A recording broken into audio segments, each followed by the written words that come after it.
Welcome to Screen to Speed, powered by Init Esports. In this podcast, we dive into the journeys of remarkable individuals making waves in sim racing and bridging the virtual with the real.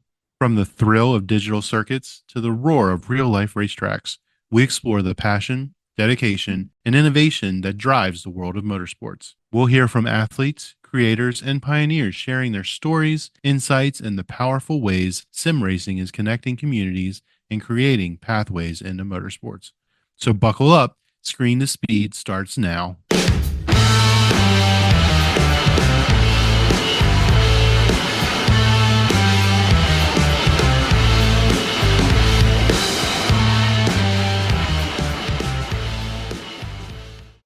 Welcome everyone, Nick Talks. Happy to see everybody here. Today we got Alessia Dallafontana with us. Welcome in this hour. Thanks for having me. Yeah, so let's start. I know that you've been in electric karting all your way start right away. Yeah, I did started in electric racing, and I think that the thing that hooked me was obviously the speed, that shut off adrenaline, but I think also the constant feeling, of butterflies in your stomach. Mhm. It's a nice feeling. Sometimes it's related with nervousness and all that stuff, but I don't know, for me it's like a reminder that I'm doing the thing that I love, and that I'm really into it, and making everything possible to do it right. Mhm. I don't know, it's like that reminder that I'm doing what I love and that I'm doing it right. That's awesome. So that was more like fun for you, right? When was like you decided that's your dream to? Yeah, so it's funny. It was a weekend of Formula One race, and I was watching it with my family.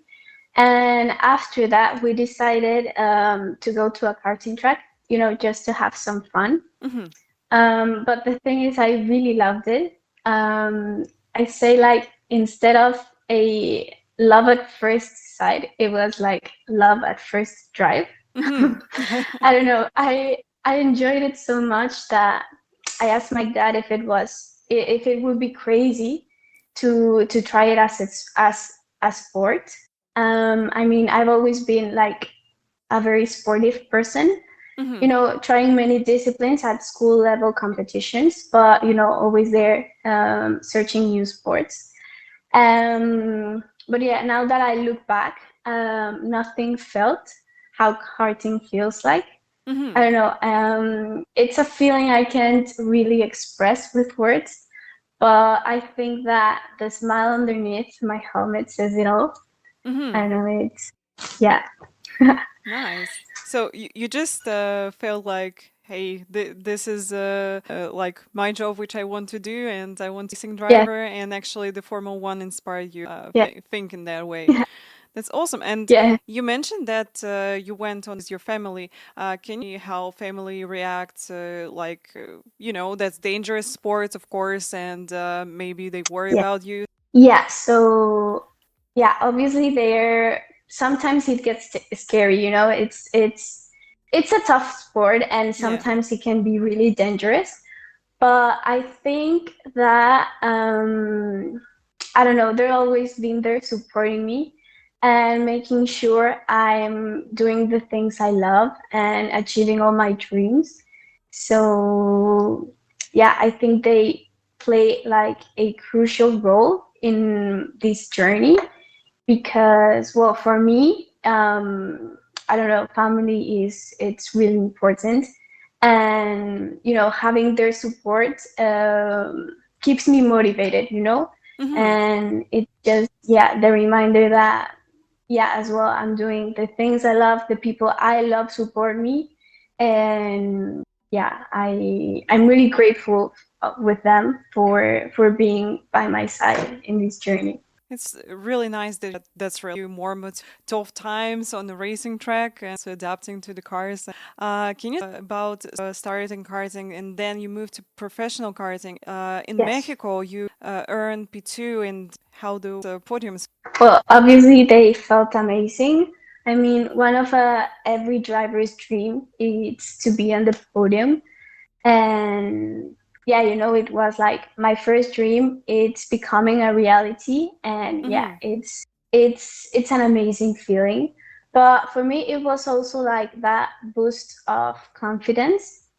I mean, it made me realize that I belong in this world, and I feel proud of myself because those results were the product of my hard work during my first months of my karting journey. Also, tell me about you started with electric cars and now driving cars with engine. Yeah, how does it feel? Was it different? We got a lot of EV cars nowadays on the roads. What do you prefer from your side? I mean, obviously, the I felt a huge change, because the electric cars. Well, at first they don't have the same, the same sound. It's not Mm-hmm. the same sound. Also, the feeling changes, the driving changes, because it's a different track, a different engine, and yeah, one runs with full battery, and the other one has electrical parts and also an engine with gasoline and all this stuff. So yeah, it was a huge change because, well, also the speed, Mm-hmm. and the change of speed is really, really, it impacts you. So yeah, I did felt it like a big change. And at the beginning it was tough for me, because I was used to a way of driving with the electrical carts. Mm-hmm. And when changing to the professional carts, well, I needed to adapt to this new way of driving. So yeah, at the beginning it was tough, but with the time and training and compromise, it it changed, and now I feel more confident Mm-hmm. in this new other way of driving. Yeah, definitely. I started from karting, like I started in professional karting right away, but I had some endurance races and ran karts. Definitely, because professional Yes, karts they are lighter, yeah, and yeah, accelerate in a really fast way. So yes. yeah, it's really cool that you jump into this because. I think nothing with kart was, especially if you ever going to try Yes, them, they are really fun. yes, yeah. Yeah, I'm looking forward for trying, yeah, the shifter this season. So yeah, we'll see. Yeah, We'll see that big change. yeah, but also physically they're really hard. Yeah. So then I race in open wheelers, and I can say that open wheelers is a little bit easier than driving in the shifter cart. Yeah, I can imagine. yeah, they're really hard to drive. So you moved to Spain actually to join car championships here. Yeah, what actually decided? So I found a sports academy, Hmm. and we decided this change because what the academy offered. So in Mexico, I couldn't always balance school with karting. I trained on track as much as I could, and I kept a basic gym routine. Hmm. But now that I'm in the academy, I can attend to school, train on track, train with a physical trainer, have sessions with, I don't know, nutritionists, psychologists, and physiotherapists Hmm. when it's needed, and all within a schedule that allows me to do everything. Yeah, I mean, I miss Mexico a lot, but Spain has been like a great opportunity to keep growing as an athlete. Uh, why don't you think that you actually try racing here, or you really like European motorsport? Yeah. Well, I mean, I think that, well, since little, I've always wanted to live in Europe. Hmm. It. there are places that I really like, and I don't know, it was more of I found an academy in Spain, Mm-hmm. and yeah, I it was more like, oh, I found this opportunity and I'm taking it. Mm-hmm. So yeah, it's not like I was looking for many options and then I'll choose one. No, it was more like I saw the opportunity, and well, obviously after talking to my family and all this stuff, I we made the decision, you know. Mm-hmm. And well, it was also like a personal thing because my parents were looking forward to move to Spain. Mm-hmm. So yeah, although I'm in Barcelona and they're in Madrid, you know, having family closer, and yeah, they keep, you know, achieving their dreams, you know, their goals, moving to Spain and start a new life here, and obviously being as much as close as much as they can to me. So we're together.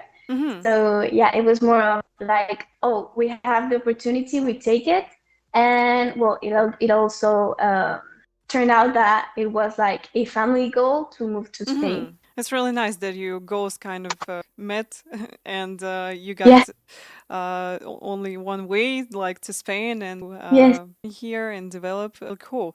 Um, yeah. what's the biggest difference between racing? What? So in Mexico, the passion is huge, and the atmosphere is very supportive. While in Spain, the structure is more demanding and competitive, Mm-hmm. with bigger grids and stronger rivals. But at the end, both experiences have been important, you know. I mean, Mexico gave me my first steps and, you know, that first confidence. And Spain pushes me to keep evolving. So actually, that's big. I know that in the karting nice way, like carts or all the stuff. Where that Spain is more like a motorcycle country. Yes. But on the other side, I think also got not only one kart circuit, right? Um, so now you can be in the Valencian Championship. Tell me more about this. What the hardest part of? So I think that the hardest part has been, you know, adapting to the intensity and consistency Mm-hmm. required. I mean, the level in Spain is very high, so you have to be at your best in every single session. So I think that that part of adapting, you know, because also Mexico and Spain, although we have the same language, they have different cultures.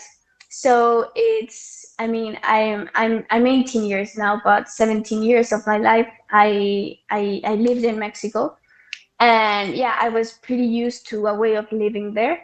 And now moving to Spain, you know, it's a new whole adapting process, and yeah, probably, you know, that part of adapting has been uh, quite tough, but with the time it's easier now.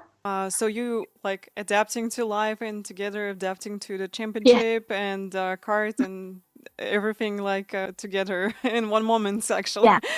Yeah, uh, pretty much. so you moved to Spain like Yeah, it was a year ago. Yeah, mhm. in September last year it was. Okay, so still got a lot of time Yeah. and yeah, and definitely Yes. you going to so what's the one moment you're the most proud of find this Yeah. academy? So I mean, I don't think I have like a specific moment. It's more like through the whole year, Mhm. and it's you know, I'm really proud of my progress throughout the season, you know, my individual evolution. You know, Mhm. at the beginning it wasn't how do you say, it wasn't easy. um I mean, that part I needed to adapt to different things, and obviously the first impact is really high. But you know, with the time and the people around me has made this progress easier. Mhm. And yeah, looking back now and to all those moments, I am really proud of that progress. And yeah, always keep head up and, you know, keep this progress to evolving, you know. It's nice. So enjoy the moment, the people Yeah. who are with you. It's actually really nice to have. So now I'm in sim racing, and then we got also. So I'm really happy that in Spain with karting, because Thank you. karting can be sometimes Yeah. because young guys, they're really hot. They just want to win all races. So some spices can happen. So yeah, it's really cool that you adapt in a nice way to support. So what plans do you have this year? And Yeah. So for this year, the plan was competing at the Valencian Championship and trying a test and a testing session from the Spanish Championship. Mhm, And I actually had the test last weekend. And in 2 weeks, I have the last competition of the Valencian Championship. So for this year, 2025, it's finishing the season with that last race. And, for the next season, it's, giving that step to the Spanish Championship. mhm, A bigger grid, more competition, and yeah, pretty much that, giving that step forward mhm. and keep evolving in karting. So yeah, I'm looking forward to the Spanish Championship. What class are you? It's in karting and it's X30 senior. So this is like an adult class, yeah? Because I know that when I was in karting, you can get into adult class 10 Yeah, years old. So now you something like yeah, this, yeah? All yeah, right. yeah. I think this category has like from 15 years to, I don't know, probably. 50, 60. Yeah, yeah, yeah, yeah. I think you can. Yeah, yeah, you can definitely. I think there's not like a limit Mm-hmm. on above 15, Mm-hmm. Yeah. All right. And you mentioned that you're inspired by F1. What do you want? Like, would you like to open or maybe you would like to, let's just talk like that's your dream or something, or maybe you can Yeah. take like both the opportunities. Yeah, so as you mentioned, I feel very connected to their mission of giving visibility Mm-hmm. and opportunities to women in motorsport. And I mean, obviously, seeing girls competing at such high levels proves that it's possible, and it motivates me to keep working hard. I do that. Well, I hope that one day I can also inspire younger drivers Mm-hmm. as these drivers inspire me. But yes, I think that probably my main goal it's formula racing. I know it's the thing that I've been watching all these years, and I really enjoy, and I can feel it through the TV, and I'm really excited. But I mean, I'm always open to new categories, and it would be nice either to try an endurance or a GT, Mm-hmm. just to have all the options and just to clarify my mind, and notice that there are different options from Mm-hmm. where I could continue. But yeah, I think that my main goal is formula racing. Of course, it depends on the budget which you're going to have, yeah, because Yeah. formulas. So yeah, it's really cool that you like. Okay, let's take this opportunity and like you can jump to a GT car anytime or into Yeah. the Formula. It's really nice. You also mentioned that you like Formula E. Tell me more about how do you see off racing? Like, are we going to have only, or you think that Yeah. in? So, I mean, I think that the future of electric racing is very promising. Motorsport is evolving. Categories like F1 want to go to zero. They have this zero project. And yeah, young drivers like me will have the chance to grow alongside this change. Obviously, it's not just about performance, but also about sustainability and innovation. And yeah, I would really love to be part of this transition.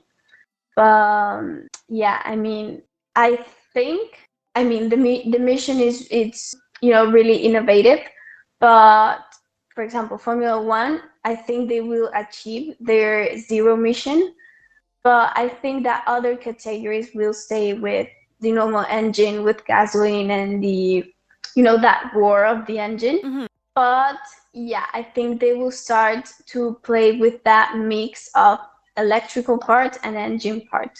So like hybrids in Yes, the like LMP yes, class and Le Mans. yes. Maybe we got also hybrids. The Formula One also the hybrid. Yeah, They got yeah, the yeah, system. So yeah, I think when we're talking about hybrids, like on the road hybrids, because like it's more effective. You yeah, not connected to the charger all the time for racing. Play with motor yeah, from braking. In my opinion, only yeah, yeah. EV because EV cars they heavier than hybrids. That's a factor is really crucial in racing for sure. Yes. All right. You're also finishing the high school and you academy. So how you balance in your life? Is it hard for you to study, exercise it, the racing driver at the same time? Yes. So obviously the academy has been like a huge help on this part of balancing school and sport. Yeah, but also like the school part has been very supportive. If I need to be out for the weekend, from Thursday, let's say Thursday and Friday, I miss school. So I don't know if I miss a lesson at a class or if I miss a test. The school helps me. They give me Mm-hmm. this extra week to maybe study for the test and then Mm. making it, or if I in the case I lose, I don't know, a lesson, the teacher it's there for helping me. If I don't know, for example, I ask for my friends for help, and if I don't really understand it or I'm not like fully into it, I can go to a teacher and she Mm-hmm. will help me because they're really supportive in this part. Mm-hmm. It's really nice. So you kind of like Yeah, can miss some lessons and then like go to and work on the topic and then yeah, do test and it's really nice. yes, Um, You also got sports psychology. From my side, I see that mental health is part of our life. For yeah. sure, it's a big part of the sport. What excites you about the university? Yeah, yeah. So, I mean, I'm really inspired by my own experience. I mean, as you mentioned, sorry, our head is crucial. And, at all times we need to be really focused. And that may sound easy, but applying it can be complicated. Mm-hmm. The mind can play some tricks that if you don't know how to control them, it can play on the wrong side for yourself. So, for example, at first, I didn't have a psychologist, and from time to time, it was tough, to get out of my own thoughts. Mm-hmm. But I mean, I obviously had my family there supporting me and trying to help, but it's not the same. So when I arrived to the academy, I started having sessions twice a month Mm-hmm. and during race weekends. And that really helped me, to be more confident, to stay concentrated.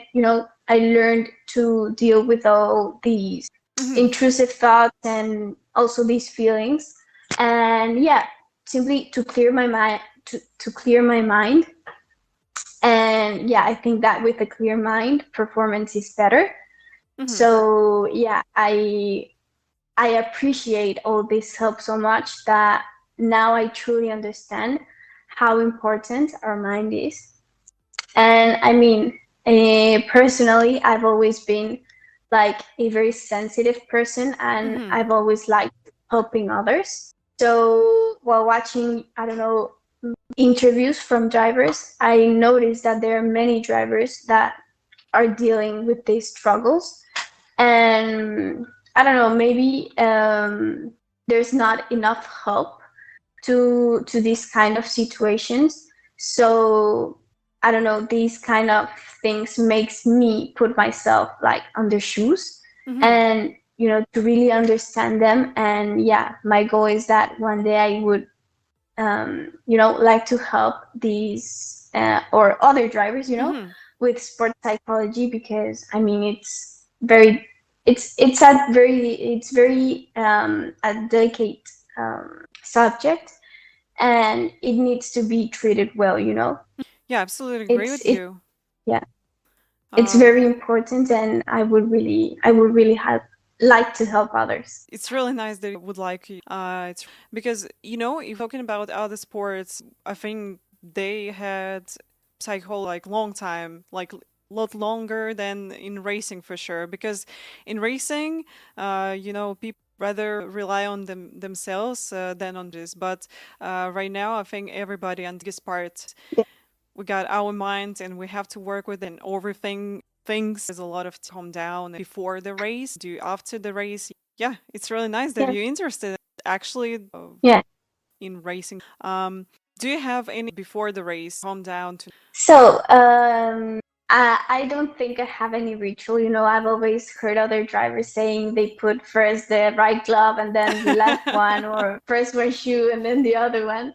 I don't really think I have this type of rituals. I just go for it. The first one Hmm. is, I really don't mind which one goes first. But before a race, I really like, just to stay calm, avoid stress, be with myself, maybe listen to some music, just to disconnect from everything and everyone. Hmm. This year I've been trying to get used to stretch before Hmm. every race, because at the cards you get like many stress, physical stress, Yeah. maybe from a turn or this kind of stuff. So yeah, I really like to stretch just to make sure I won't injure myself. And I also like to we have these like lights and play with Hmm. So like how do you say it? play with reaction, yeah, Yes, reaction yes, test, that. something like. Yes, just to also train your mind, and Hmm. to get warm, Hmm. and yeah, when I'm already in the car, before getting out of track, just to breathe and constantly remind that, because sometimes we're really focused on what we're doing, and we need to be concentrated in many stuff, the turn, or maybe the drive in front of us or behind Hmm. of us, or maybe alongside us, or paying attention at many things, that sometimes we forget to breathe and to be relaxed, and that's when mistakes arrive. But yeah, just to constantly remind myself to be calm, to breathe, and while staying focused. So you just said, I think we got a lot of calm down our mind because when you're less stressed, you're more focused. Cool. And so, can you give advice to girls who would like to karting or jump into Formula driver alongside with guys? So, what advice Well, can you first, give to yeah. them? So first of all, and I think that it's the most important thing, it's don't let your dreams slip away. I think that dreams are very important, and that you always need to catch them. Hmm. And yeah, I mean, I think that a good first step is to go to the nearest karting track and ask for advice. Maybe talk to local drivers, or maybe um, go to the local teams. Each one of them will have different things to offer. Hmm. And after discussing with your family, and you can make a decision, with Hmm. the best decision for yourself. And yeah, but I think that always keeping in mind that there is always a way in, and if the door doesn't open, there is always a window. So don't give up, because there is always a way in, Yeah, here is a lot of opportunity around there. Not joining open wheelers, you T cars, do some racing, which is moment. So yeah, here, a lot of different options in track and inspire people as you and help them as well. Yeah. And I also think that, being grateful with the people who support you, Mhm. because at the end it's a big family, your family is there, your friends are there, obviously your team is there. But I also would like to add that the support of sponsors is really important, and I mean, karting is very demanding at all levels. And you know while I'm always looking for new sponsors, I would like myself to thank and mention these two sponsors that have been helping me throughout Hmm. this year. WeCorp, that is a last mile logistics company, Hmm. and Wolba Group, a leader in digital transformation. They are based in Spain, but they're operating worldwide. And I mean, they help companies grow and push boundaries, which is like the same spirit I carry with me in sports. So yeah, I think that one of the biggest advice I would give is to always be grateful, because there is a huge family from behind that are supporting you. And yeah, I think that without them, this wouldn't be possible. So yeah, always be grateful with this opportunity. Yeah, for sure. You're right. And also, you can tell viewers can find you, Yeah. like follow your career, want to see you in Formula One, and would like to see your way, your journey.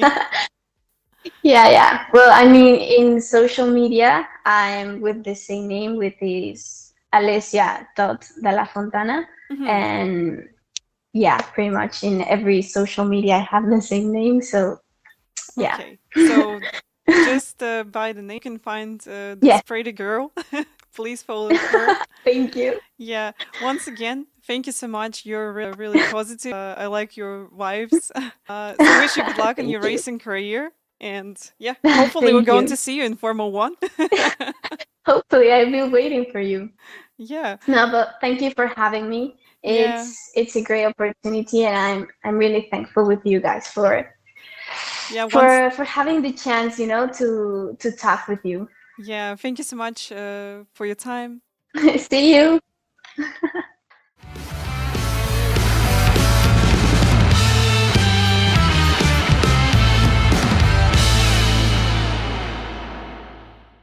Innate Esports focuses on sim racing events and digital tournaments. They bring esports content to fans and sponsorship opportunities to brands while maximizing audience reach across multiple sports, industries, and platforms. Innate Esports is a woman led company where diversity, equity, inclusion, and accessibility is in their DNA. And their platform aims to combat bullying and cheating to help make the esports world as safe and fair as possible. To learn more, be sure to log on to www.initesports.gg or follow them on social media at Init Esports. Join their Discord, check out their YouTube channel, or follow their live content via Twitch. This episode has been brought to you by Grand Touring Motorsports as part of our Motoring Podcast Network. For more episodes like this, tune in each week for more exciting and educational content from organizations like the Exotic Car Marketplace, the Motoring Historian, Break Fix, and many others. If you'd like to support Grand Touring Motorsports and the Motoring Podcast Network, sign up for one of our many sponsorship tiers at www.patreon.com/GT Motorsports. Please note that the content, opinions, and materials presented and expressed in this episode are those of its creator, and this episode has been published with their consent. If you have any inquiries about this program, please contact the creators of this episode via email or social media as mentioned in the episode.